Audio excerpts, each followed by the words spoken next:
December 1983. Seattle, Washington. John Douglas is working the Green River. Murders when his body finally stops cooperating. He is 38 years old.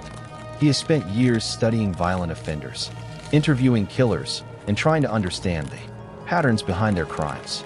Then he collapses in a hotel room. What happens next will nearly end his career. But the danger of studying killers is not always what they can do to you. Sometimes it is what understanding them can do to you. To catch someone who thinks differently from everyone around him, investigators have to enter that person's world. They have to ask questions without showing disgust. They have to listen while a murderer explains his decisions. They have to understand what the offender wanted, what he feared, what he believed, and why his own actions made sense to him. That requires something most people instinctively avoid: perspective. Imagine sitting across from someone who has committed an act you consider impossible to understand. He describes it calmly. He explains the sequence. He explains what he was thinking.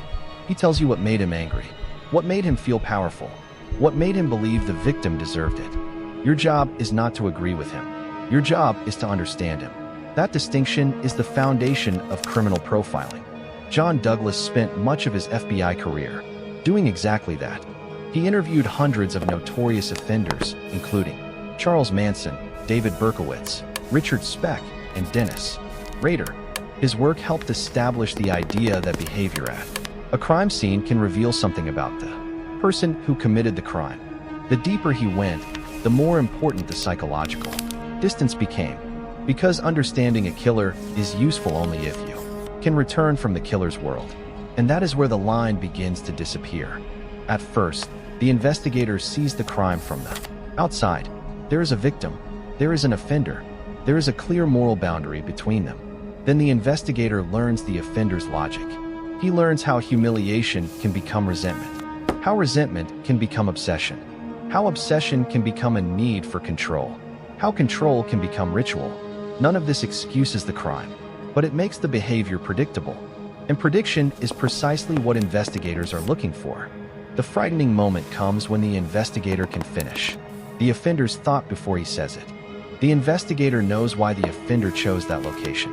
He understands why a particular victim was selected.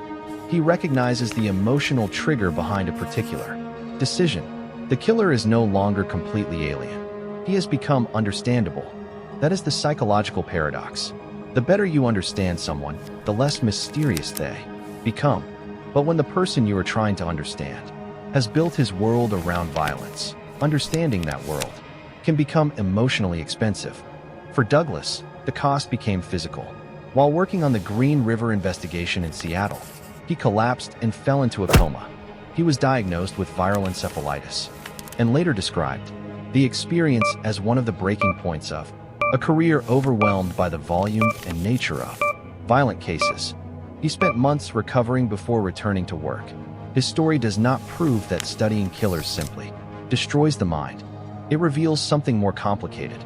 Repeated exposure changes what the mind has to process. A person who constantly reconstructs violence has to keep switching between two positions. The first is the ordinary human response. This is horrifying. The second is the investigator's response. Why did this person do it? The second question is necessary, but it can never be allowed to erase the first. This is where the idea of the psychological shadow becomes useful. Carl Jung used the term shadow for aspects of the personality that a person refuses or fails to recognize in themselves. His work was not about becoming evil by studying evil. It was about recognizing that human beings contain impulses and qualities they would rather deny. For an investigator, that recognition can become a form of protection. You do not study a killer because you want to become one. You study him so you can recognize the machinery of his behavior before it causes another victim. But there is a price. You begin to see how ordinary emotions can become distorted. Anger, shame, rejection, loneliness, the desire for control, the need to feel powerful. These emotions exist in ordinary people too. The difference is what a person does with them. That may be the most unsettling lesson of criminal psychology. Evil rarely announces itself as evil. Sometimes it begins with an ordinary emotion, followed by a choice, followed by another choice, until the person has constructed a world in which the unacceptable becomes reasonable. The investigator has to enter that world without believing it. He has to understand the monster without becoming fascinated by the monster. He has to look into the darkness long enough to recognize its shape, then remember where the door is. Because the greatest danger is not understanding evil. It is forgetting where you end and the darkness begins.